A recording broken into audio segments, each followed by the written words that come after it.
네. 이번 시간은 5장 인적자원관리와 관련된 우리 기출문제 좀 보도록 하죠. 1번 봅시다. 그래, 조직으로 보자면 생산성 높일 수 있고 또 일하는 사람으로 보자면 만족감도 느끼면서 업무 능력도 개발하는 요 세 가지 효과를 동시에 추구할 수 있는 관리 기능은 우리 인적자원관리죠. 조직에서 제일 중요한 자원이 인적자원 아니겠어요? 그래서 사람에 대해서 업무 능력을 더 개발하면 만족감도 높아질 거고 조직으로 보자면 생산성이 더 높아지겠죠. 그래서 우리가 2번에 인사기능과 관련된 거고요. 그 다음에 2번 갑시다. 2번 적정 간호인력 산정을 위한 관리공학적 접근법은 이러는데 여러분들 길리스라고 하는 학자가 그 인력 산정 접근법을 세 가지로 제시했잖아요.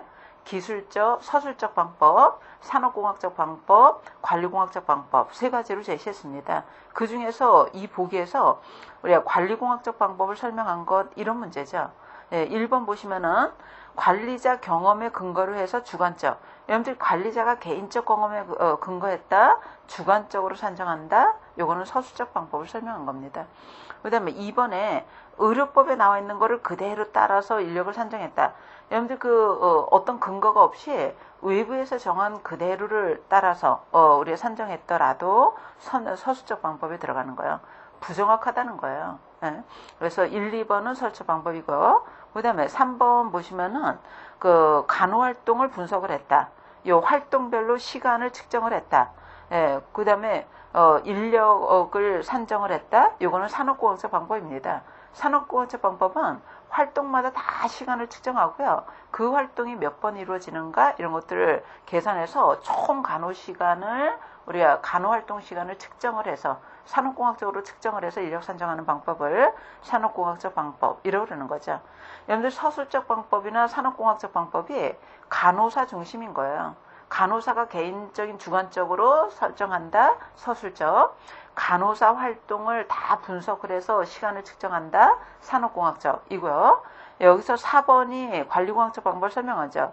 관리공학적 방법이라는 것은 인력을 산정하는 것도 결국은 관리의 목적을 달성하기 위한 거기 때문에 우리가 관리의 목적이 질적인 간호 서비스를 제공하는 거거든요.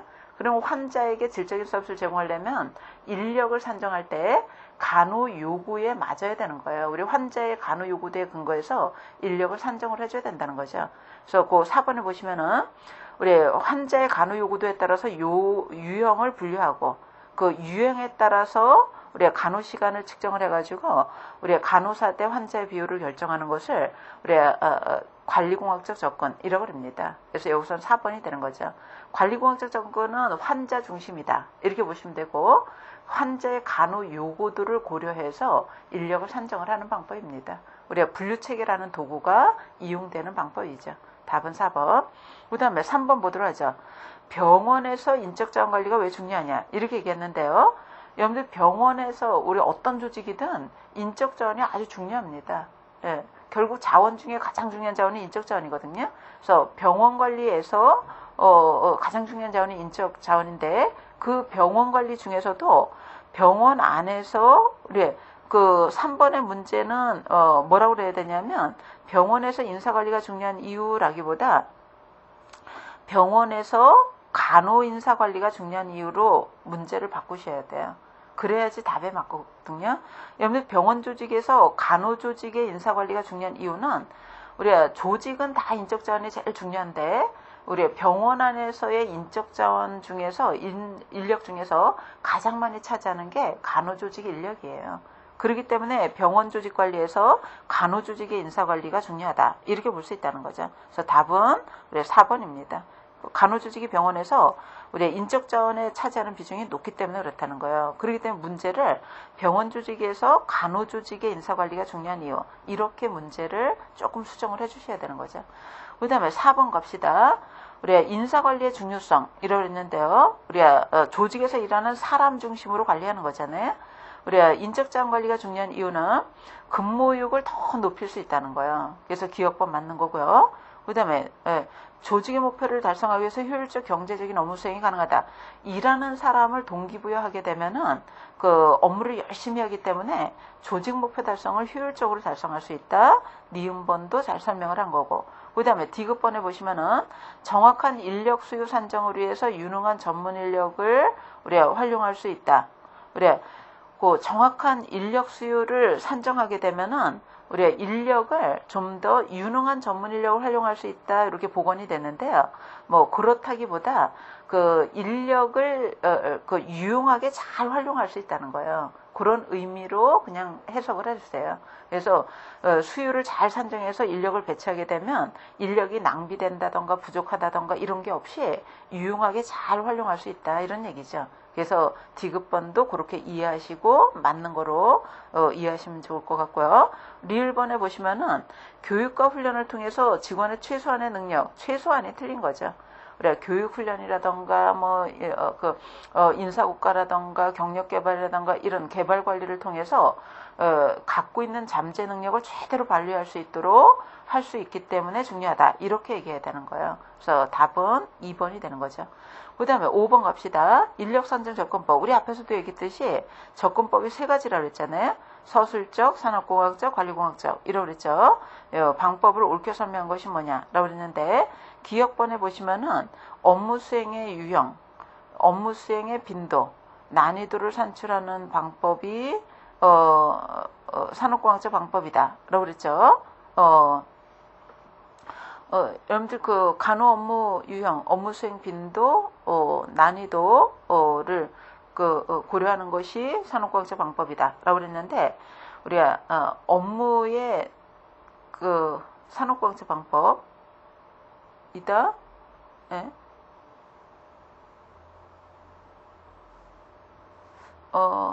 요거는 산업공학적 방법이다. 업무의 유형, 빈도 요까지는 뭐 틀지 않았는데요. 난이도를 고려하진 못했죠. 그죠? 그래서 예. 기억번에서는 우리가 난이도까지 고려하는 방법은 요거는 우리가 관리공학적 방법이라고 볼 수 있습니다. 그죠?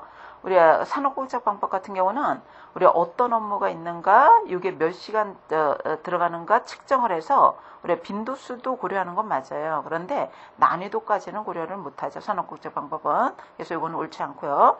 그 다음에 니은번에 보시면은 환자를 직접 간호한 간호사에게 그러니까 제한된 간호사에게 환자의 유형을 질문하고 우리가 인력을 산정하는 것. 제한된 간호사의 경험에 근거했다는 거죠. 이거는 서술적 방법에 들어갑니다. 그래서 니은번은 옳게 설명한 거고요. 그 다음에 디귿번에 업무 수행 빈도, 시간 나왔으니까 양적으로 측정한 거잖아요. 이건 산업공학적 방법에 들어갈 거고요. 그 다음에 입원 환자 5명당 2명, 외래 환자 30명당 환자 간호사 1명 이렇게 5대2, 30대1 이렇게 측정하는 거는 의료법에 명시가 되어 있는 거죠. 여러분들 의료법의 기준에서 측정하는 것도 서술적 방법에 들어갑니다. 그래서 맞게 설명된 거는 3번이라는 거예요. 그 다음에 6번 갑시다. 현재 간호관리료는 몇 등급이냐. 여러분들 지금 현재 간호관리료는 일당 수가로 설정이 되어 있거든요. 입원 환자 1명 하루 간호하는데 얼마 이렇게 되어 있죠. 이 간호관리료는 의료기관에 따라서 차등 지급하고 있어요. 우리 등급을 구분하고 있는데 2007년도 이전까지는 우리 6등급으로 분류했거든요. 근데 2007년도부터는 1등 한 등급이 더 추가가 됐어요. 그래서 거기 6번 답이 우리 몇 번으로 되냐면 6등급 3번으로 돼 있죠. 근데 지금 요거 문제가 나왔을 당시에는 6등급이 답이 맞는데 지금 현재로는 여러분들 2007년도 이후에는 한 개 등급이 더 추가돼서 7등급으로 분류하고 있거든요. 그래서 6번 문제는 이 당시에는 6등급이었지만 지금 현재로는 7등급이 답입니다. 그래서 지금은 7등급으로 분류하고 있다. 이렇게 알고 그냥 넘어가세요. 넘어가시고 그 다음에 8번 가도록 하죠. 여러분들 환자 분류 체계라는 게 있죠. 환자의 간호 요구도에 근거해서 환자를 분류하는 건데요. 환자 분류 체계에는 원형평가라는 게 있고 요인평가라는 게 있어요. 원형평가는 몇 개 환자로 그룹으로 구분하되 우리가 광범위하게 기술해서 분류하는 방법입니다. 근데 요인평가라는 것은 우리가 간호 요구 시간이 필요한 요인을 분류해서 시간을 정확히 계산해서 환자를 분류하는 방법이에요. 그러면은 원형평가라는 게 있고 요인평가라는 게 있잖아요. 그 중에서 원형평가에 대한 설명이 뭐냐라고 그랬는데, 기억번에 보시면은 환자의 특성에 따라서 환자의 특성을 쭉 기술해서 분류하는 방법입니다. 기억번은 맞는 거고요. 니은번에 투약과 처치 이후의 치료 중 요소, 무슨 요소별로 쭉 나눠서 측정하는 방법은 요인평가예요. 그래서 니은번은 요인평가. 그 다음에 디귿번에 몇 개 군으로 범주별로 나눴다, 광범위하게 기술한다. 이건 원형평가입니다. 리을번에 직접 간호 요구, 간접 간호 요구, 뭐 치료적 요구, 이런 요구별로 나눠서 측정하는 게 우리의 요인평가예요. 그래서 교재 답이 1번으로 돼 있는데 요거는 2번으로 바꿔주셔야 돼요. 2번. 기억하고 디귿이 원형평가. 니은하고 리을은 요인평가에 해당됩니다. 그래서 답을 2번으로 수정합니다. 수정해 주시고, 네, 10번으로 가도록 하죠. 10번. 환자분류 체계에 대한 설명으로 가장 적절한 게 뭐냐라고 그랬는데, 우리가 환자분류 체계는 간호 요구도에 따라서, 즉 간호 의존도에 따라서 환자를 몇 개 군으로 분류하는 방법이죠. 인력을 합리적으로 산정하기 위해서 개발된 도구입니다. 이걸 잘 설명한 것이 우리 1번인 거죠. 그러면 수가 책정, 질평가, 예산 수립할 때 근거가 되지 않는가? 근거가 돼요. 그래서 환자 분류 체계에 대한 설명으로 다 맞는 건데 그 중에서 가장 적절한 것 이렇게 했기 때문에 1번인 거예요. 만약에 우리가 환자 분류 체계를 사용하는 목적 이렇게 해서 K형으로 나왔다면 이 네 가지 다 고르셔야 돼요. 다 골라야 되는데, 근데 여기서 가장 잘 설명한 것 이렇게 했기 때문에 우리가 1번이 답이 되는 거죠. 상대적으로. 나머지가 틀려서가 아니라 우리가 상대적으로 1번이 가장 적절하게 설명했다는 거예요. 그 다음에 12번 갑시다. 우리가 간호 인력을 배치하려고 그런다. 우리가 배치한다던가, 처음 배치한다던가, 아니면 순환 배치한다던가 이럴 때 적용하는 우리 인력 배치의 원칙이 있거든요. 일단 직무의 특성과 개인의 특성을 일치시켜라. 이게 적재적소입니다. 적재적소주의. 그 다음에 그 사람이 갖고 있는 실력을 최대한 발휘할 수 있도록 고려해서 배치하라. 이 실력주의. 그 다음에 업무 능력이 더 개발될 수 있도록 배치하라. 육성주의. 그 다음에 인력 배치할 때 개인의 만족도만 고려해서는 아니 되고요. 개인의 어떤 능력 개발이나 만족도만 고려해서는 안 되고, 조직으로 보자면은 생산성이 높아져야 돼요. 자원 낭비가 되지 않으면서 생산성이 높아져야 되죠. 그래서 개인의 요구와 개인의 목적과 조직의 목적이 다 도달되도록끔 균형 있게 고려해서 배치해야 된다. 이 균형주의입니다. 그래서 인력 배치할 때 적용하는 원칙 이 네 가지 다 포함되는 거죠. 답은 4번. 여러분들 만약에 그 네 가지 중에 가장 우선 고려해야 될 게 뭐냐? 적재적소죠. 근데 여기서 원칙에 해당되는 거를 다 고르라고 그랬기 때문에 이건 기억, 니은, 디귿, 리을 다 포함되는 거예요. 그 다음에 13번 갑시다. 여러분들 간호사 숫자 산정하는 계산하는 문제잖아요. 그 해설에도 나왔듯이 우리가 분자로는 뭘 계산해야 되냐면 연간 총 필요로 되는 간호시간을 측정을 해야 돼요. 연간 총 필요한 간호시간을 측정하는 방법이 환자 1인당 하루 필요한 간호시간 곱하기 평균 재원 환자 수 곱하기 1년 일수 365일 이렇게 곱해주면 되죠. 그러니까 여기서 1일 환자당 필요한 간호시간이 3시간, 1평균 재원 환자 수가 60명, 1년의 일수가 365니까 3 곱하기 60 곱하기 365가 분자로 들어가야 되는 거예요. 연평균 근로시간 들어가는 거고, 분모로는 뭐가 들어가야 되냐면 한 직원이 1년 동안 총 일할 수 있는 시간이 계산이 돼야 되죠. 그러려면은 365일에서 비번일을 빼줘야 되죠. 365에서 120일 빼고 곱하기 1평균 근무시간을 곱해주면 한 직원이 연간 일하는 근무시간이 계산되잖아요. 그러니까 여기 문제에서 365에서 비번일수가 120이니까 120을 빼서 우리가 한 하루 근무 평균 시간이 8시간이니까 곱하기 8 이렇게 하면 한 직원의 연평균 근무 시간이 들어가는 거예요. 계산해 보면 약 33명 정도가 나옵니다. 그래서 해설에 나와 있으니까 참조해 주시면 될 것 같고요. 그 다음에 15번으로 갑시다. 15번. 여러분들 간호전달방법을 얘기를 하는 거죠. 간호전달방법 또는 업무분담방법 중에서 우리 24시간 간호과정을 적용한다. 입원시부터 퇴원시까지 한 간호사가 책임지고 간호하는 방법을 1차 간호라고 그러는 거죠. 답은 4번이에요. 우리 1번의 사례방법이라는 것은 여러분들 사례 관리하고 사례 방법은 다른 거죠. 사례 방법은 근무 시간 동안에 수간호사가 간호사에게 환자를 배분해서 간호하는 방법이고요. 기능적 분담법은 근무 시간 동안에 수간호사가 간호사에게 업무를 배정을 해주는 거예요. 업무 배정해서 간호하는 방법. 팀 간호는 수간호사 밑에 팀 리더가 있죠. 리더 중심으로 간호사, 간호보조위원 하나의 팀을 구성을 해서 수간호사가 팀에게 환자를 분담을 하고 팀에서 회의를 거쳐서 각각 업무를 나눠서 수행하는 방법을 우리 팀 간호라고 그러는 거죠. 여기서 설명한 거는 1차 간호입니다. 예. 그다음에 어디로 가시냐면 23번으로 갑시다. 23번. 예. 전문가와 비전문가가 협력해서 간호하는 방식이 뭐냐? 이렇게 복원이 되면 안 되죠. 문제가.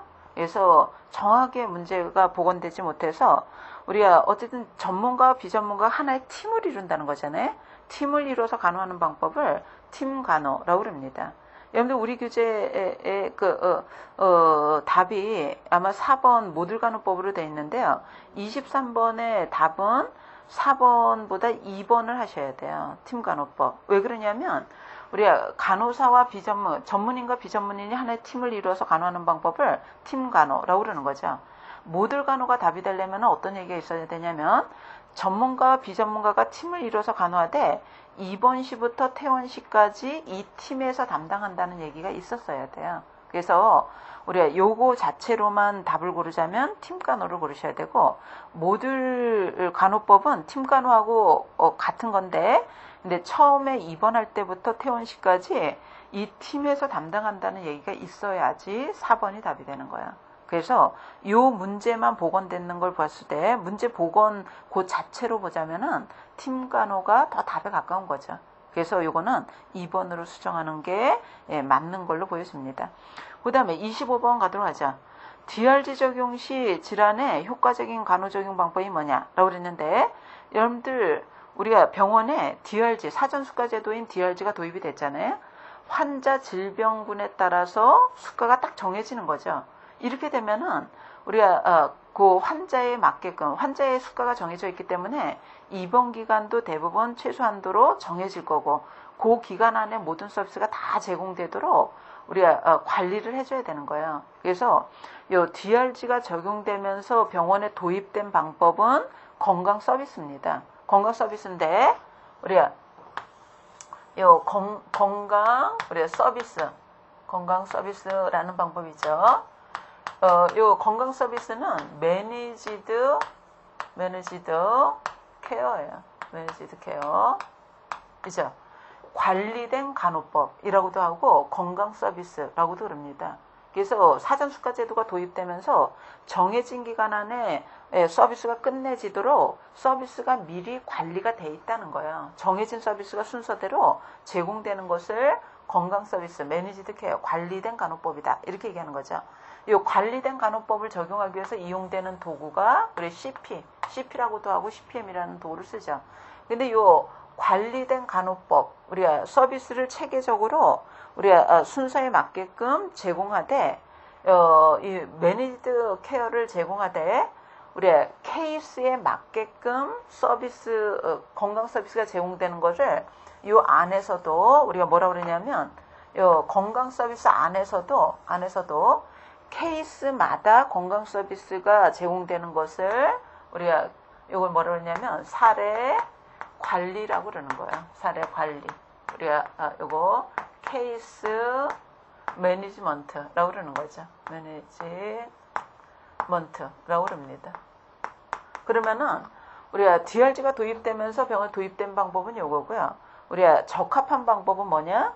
우리가 질병군이라는 사례에 맞게끔 서비스가 체계적으로 제공돼야 된다는 거예요. 그래서 적합한 거는 요 사례 관리다. 이렇게 보시면 돼요. 그래서 여기서 우리 효과적인 간호적용법이 뭐냐? 이렇게 했으니까 1번이 답이 되는 거죠. 케이스 매니지먼트다. 이렇게 볼 수 있다는 거예요.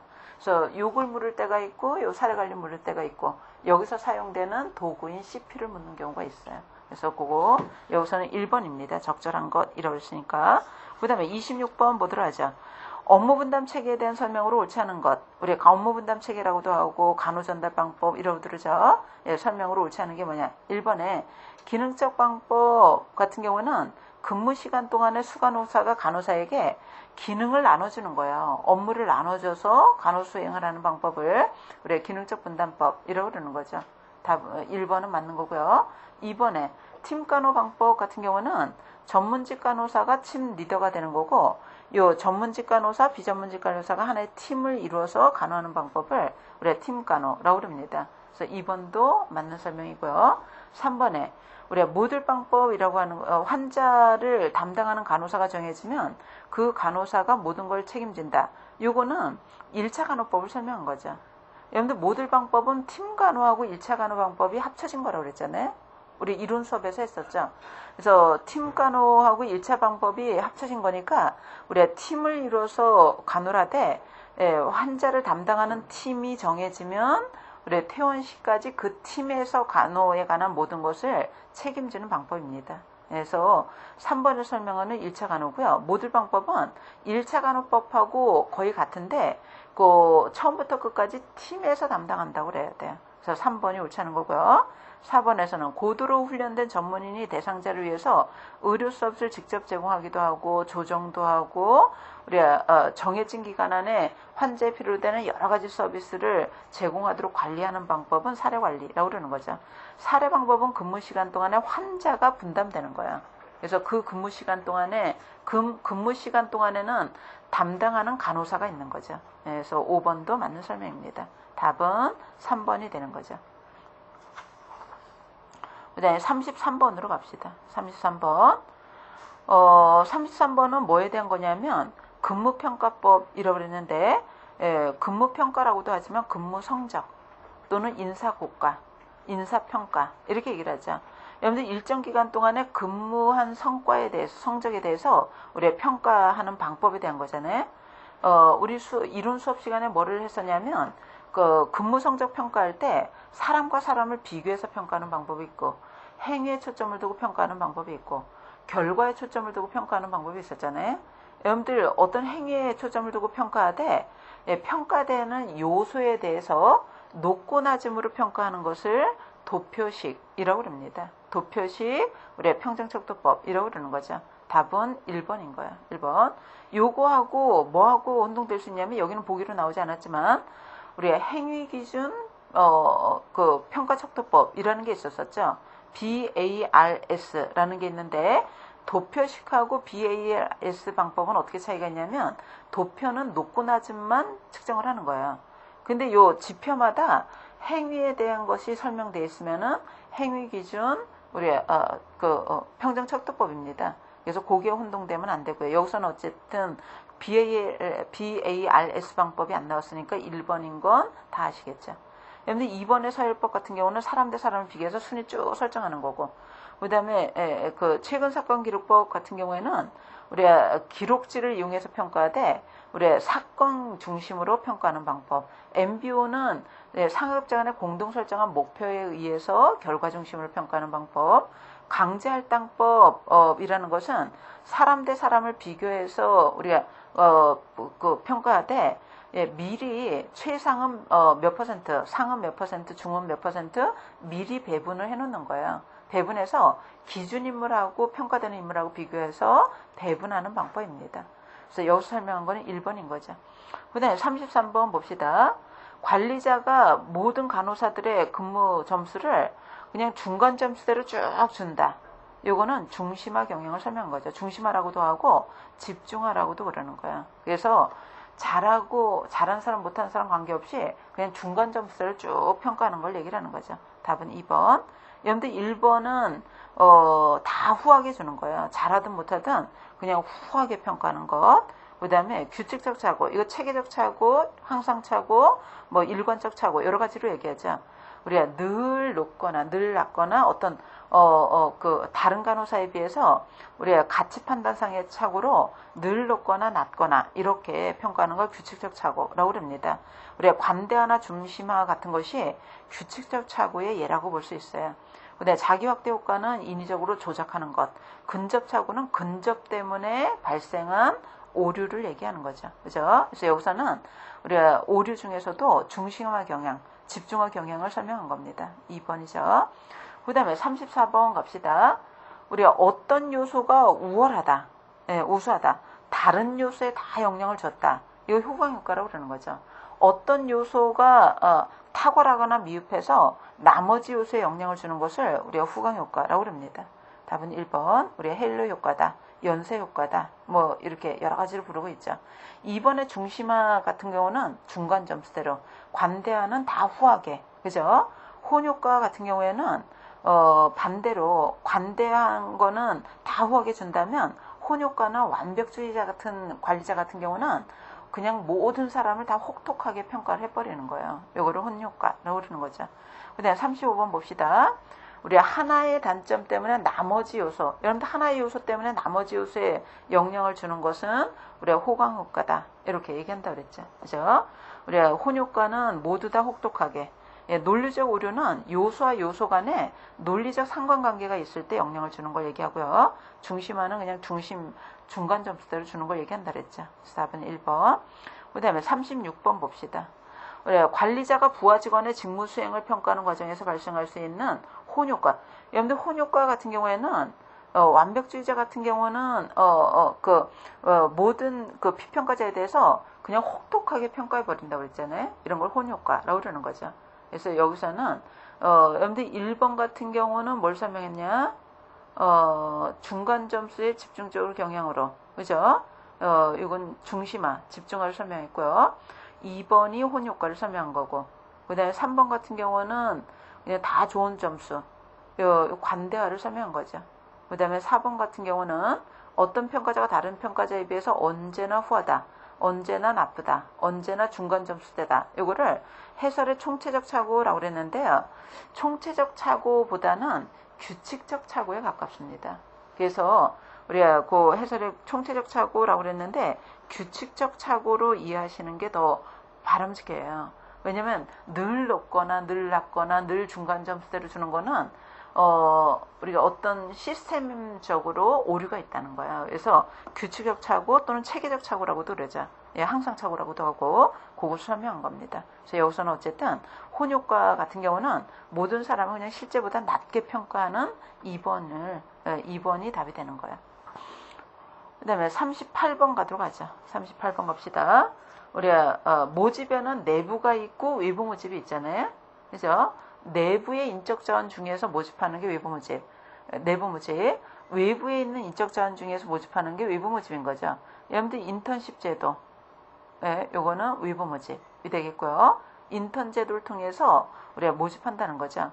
근데 내부 추천, 내부자가 추천을 한다, 요건 내부 모집이 되는 거고, 광고, 이거는 외부 모집 중에서도 적극적인 모집이죠.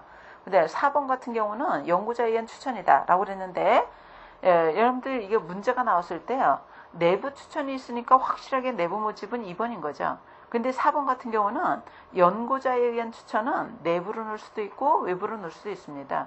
내부 직원을 추천할 수도 있고요. 또는 외부의 인력을 연구자가 추천할 수도 있는 거예요. 그래서 2번이 있기 때문에 여기서 2번이고, 만약에 2번이 없었다면 4번도 우리가 답이 될 수는 있다, 이렇게 보셔야 돼요. 내부도 될 수 있고 외부도 될 수 있기 때문에. 그 다음에 40번 갑시다. 여러분들 직원을 채용할 때 이 사람이 잘 직무를 수행할 건가 그렇지 않을 건가, 이걸 평가해 봐야 되는데요. 평가할 때 이 시험이 효용성이 있으려면은 갖춰야 되는 조건이 있어요. 객관도도 있어야 되고, 타당도도 있어야 되고, 판별도도 있어야 되고, 또 우리가 뭐 유용성도 있어야 될 거고, 뭐 여러 가지 조건을 갖춰야 되죠. 그래서 우리가 시험이 갖춰야 되는 조건, 우리 객관도는 누가 측정하더라도 같은 결과가 나와주는 정도를 객관도, 타당도라고 하는 것은 얼마나 직무를 잘할 것인가 정확하게 측정하는 정도, 판별도, 이건 변별력이라고 그러죠. 예, 잘할 사람 못할 사람은 구분해주는 정도를 얘기합니다. 관계없는 게 생산도인 거죠. 이게 나오지 않았지만 유용성이라던가 신뢰도도 들어가요. 신뢰도는 다시 측정하더라도 같은 결과를 나타내는 주는 정도. 유용성은 비용이나 절차 뭐 이런 면을 고려했을 때 얼마나 우리가 쉽게 적용할 수 있는가, 유용성이죠. 그래서 여기서는 관계없는 건 3번입니다. 그 다음에 41번 봅시다. 예, 요거는 그대로 문제가 그대로 공개된 거죠. 교육 프로그램에 대한 설명으로 옳지 않은 것, 이러랬는데요. 우리가 그 새로운 직원이 들어왔을 때 조직에 잘 적응하도록 하기 위해서 우리가 교육 훈련이라는 것이 적용되죠. 교육 프로그램 종류는 여러 가지가 있는데 그걸 설명한 것 중에 옳지 않은 것이죠. 여러분들 1번에 프리셉터 제도.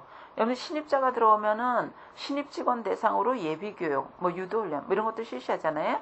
실시하는데 이거를 조금 더 보충하기 위해서 우리가 선배 간호사가, 즉 경력 간호사를 신입 간호사와 1대1로 그 상호작용을 통해서 우리의 실무, 어떤 정해진 업무를 잘 수행하도록 지도하고 평가하고 뭐 이런 제도를 프리셉터 제도라고 합니다. 경력 간호사를 이용하되 1대1로 지도하도록 하는 방법이에요. 그래서 1번 맞는 거고요.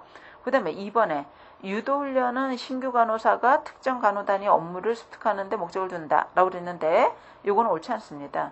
여러분들 예비훈련은 크게 두 부분으로 구성된다고 그랬죠. 유도훈련, 인덕션 트레이닝이 있고 요거 끝나고 나서 업무를 잘 수행하도록 직무 오리엔테이션이 이루어지는 거거든요.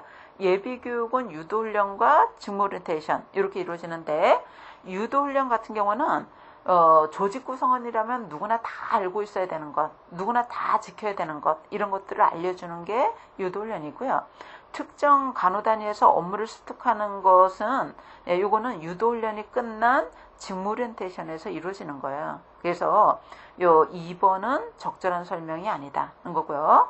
그 다음에 3번에 인턴십 제도. 이거는 우리가 졸업 예정자를 대상으로 해서 우리가 그 업무를 수행하도록 함으로써 업무도 배울 수 있고 또 조직 입장에서 보면은 업무를 잘할 건가 그렇지 않을 건가 평가해 보도록 하는 제도를 얘기하는 거죠. 그다음에 멘토 제도라고 하는 것은 우리 경험이 많은 멘토 경력자가 우리 신입 직원이 조직 생활에 잘 적응될 수 있도록 지속적으로 광범위하게 이끌어주는 제도를 우리 멘토 제도라고 그러는 거죠. 4번도 잘 설명한 거예요. 답은 2번입니다. 네, 45번 갑시다. 45번. 그래, 중간은 넣어도 되고 빼도 돼요. 관리자를 대상으로 해서 가치관, 태도, 습관, 행위의 변화를 목적으로 실시한다. 여러분들 관리자 대상으로 해서 우리 지도성 발휘하는 것, 그 다음에 일선 간호사 지도하는 방법, 이런 것들에 대해서 교육 훈련하는 것을 지도성 훈련이라고 그러는 거죠. 답은 4번. 여러분들 현장 훈련은 일하는 현장에서 실무에 관해서 교육하는 걸 얘기하는 거고, 근데 예비 교육은 신입자를 대상으로 해서 조직 생활에서 다 알고 있어야 되고 지켜야 되는 것을 알린다던가, 맡을 업무에 대해서 안내한다던가 이런 것들이 예비 교육이죠. 여기서는 관리자 대상으로 한다고 그랬으니까 4번이 되는 거예요. 그 다음에 46번 갑시다. 간호조직에서 경력개발이라고 하는 것이 여러 가지 직무를 잘 수행할 수 있도록 능력을 개발하는 걸 얘기를 하는 거야. 그죠? 그래서 이 경력개발제도 같은 경우에는 우리가 어느 정도의 업무 능력을 갖췄을 때 우리가 그 승진도 하고 그다음에 보상도 올라가고 하는 제도입니다. 이렇게 하면은 업무 능력이 더 개발될 수 있다는 거예요. 네? 자동 승진을 갖고 있으면은 높은 직에 올라가더라도 여러 가지 직무를 수행할 수 있는 능력이 되지 않거든요. 그래서 업무 능력을 갖췄을 때 승진시키는 제도, 그래서 승진 제도이기도 하고 업무 능력을 개발하는 제도이기도 합니다. 경력 개발이 필요한 이유 중에 가장 맞는 것이라고 했는데, 여러분들 경력 개발이 왜 필요하냐면 일하는 사람의 업무 능력을 더 개발해서 직업 만족도도 높일 수 있고 더 궁극적으로는 조직에서 생산성을 더 높이려고 그러는 거예요. 네? 그래서 이걸 잘 설명한 것이 3번이라고 볼 수 있죠. 그죠? 간호사의 직업 만족도 그래도 되고 업무 능력 개발 그래도 되는 거예요. 업무 능력 개발 통해서 만족도도 높이고 조직의 생산성을 높이기 위해서 꼭 필요하다. 이렇게 볼 수 있죠. 근데 49번으로 갑시다. 49번. 직원 훈육에 대한 설명으로 옳지 않은 게 뭐냐라고 그랬는데 여러분들 훈육이라는 것이 조직 생활에 맞지 않는 행동을 할 때 예, 조직 생활에 맞지 않는 행동을 할 때 생활에 맞게끔 행동을 수정 조치하는 것을 훈육이라고 그러는 거죠. 우리가 훈육할 때, 훈육이 효과적으로 이루어지기 위해서는 훈육할 때 적용해야 되는 원칙이 있잖아요. 그 원칙에 대해서 옳지 않은 것, 이러는데, 우리가 1번이 옳지 않죠. 천천히 한다. 이거 옳지 않습니다. 훈육해야 될 행동을 하는 경우에는 우리가 때에 따라서는 환자의 안전에 위협을 줄 수도 있거든요. 그렇기 때문에 시기적으로 너무 늦게 하면 안 돼요. 적절한 시점에서 우리가 신속하게 조치를 취해야 돼요. 그래서 1번이 옳지 않은 거고 나머지는 다 맞죠. 우리가 훈육해야 될 상황인가 아닌가 정확하게 조사도 해야 되고 그 다음에 우리가 비공개적으로 그죠? 프라이버시는 지켜줘야 되는 거죠. 비공개적으로 거기다가 모든 간호사에게 일관성 있게 적용을 해줘야 돼요. 그 외의 원칙은 그 해설 읽어보시기 바랍니다. 네. 그 다음에 54번으로 갈까요? 54번 가도록 하죠. 우리가 요거는 노동조합에 가입하는 방법을 묻는 거죠. 가입하는 방법을 물었는데요. 우리 노동조합에 가입하는 방법은 클로즈드 숍제, 그 다음에 오픈 숍제, 유니온 숍제 이렇게 분류합니다. 클로즈 숍제, 그 해설 보시면 클로즈 숍제라고 하는 것은 우리가 노동조합에 가입하는 방법 중에서 클로즈 숍제는 우리 입사할 때 노동조합에 가입하는 것이 우리 입사 조건인 거예요. 입사하면은 무조건 가입되도록 하는 형태가 우리가 클로즈드 숍제. 그러니까 우리가 채용 조건이 될 수 있는 거죠. 노동조합에 가입하는 것이. 그에 비해서 오픈 숍제라는 것은 가입할 수도 있고 그렇지 않을 수 있고 이거는 조직 구성원들이 자유의사로 결정하는 거예요. 그러니까 노동조합의 가입 조건이 채용 조건이 되지 않는 거죠. 그죠? 채용하고 난 다음에 가입할 수도 있고 그렇지 않을 수도 있고 오픈 숍제. 유니온 숍제는 우리 채용 조건은 아니에요. 채용할 때는 우리 노동조합에 가입하는 조건, 가입하지 않는 조건 이런 거 없어요. 그래서 채용 조건은 되지 않는데 일정 기간을 근무하고 난 다음에는 가입되도록 하는 형태예요. 그래서 채용 조건은 되지 않지만 일정 기간 근무한 사람에 대해서 가입해야 되는 조건을 갖고 있는 것이 유니온 숍제입니다. 그래서 여기서 설명한 거는 가입할 수도 있고 그렇지 않을 수도 있고 한 것을 물었기 때문에 오픈 숍제를 물은 거죠. 답은 3번. 우리나라의 가장 보편적인 형태다. 이렇게 볼 수 있어요. 네, 마지막으로 57번 봅시다. 우리 노사관계 원칙에서 났는데요. 여러분들 노동자와 사용자의 관계를 우리가 잘 유지관리하는 유지 관리 중에 하나죠. 노동자와 사용자의 관계를 잘 유지해야 돼. 어떤 관계를 유지해야 되냐면 협동적인 관계를 유지해야 돼요.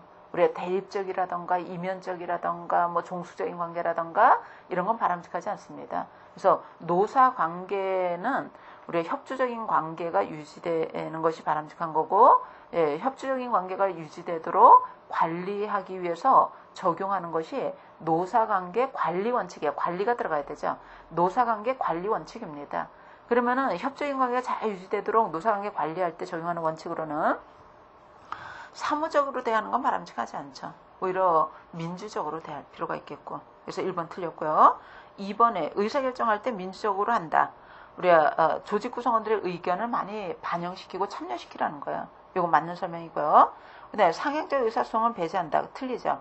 하향적, 상향적, 다양한 의사소통 경로를 활용하는 것이 필요할 거고.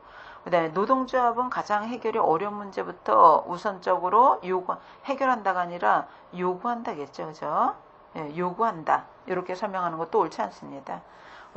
우리 해결해야 되는 점이 노사 간의 갈등을 유발한 문제가 여러 가지다. 이럴 경우에는 우리 노동조합도 우리 해결이 수월한 문제부터 요구하는 자세도 필요한 거죠. 그래서 여기서 잘 설명한 것은 2번이라고 볼 수 있어요. 그래서 오늘은 우리 인적 자원관리, 인사까지의 기출문제를 쭉 살펴봤고요. 다음 주에 6장부터 기출문제 이어가도록 하겠습니다.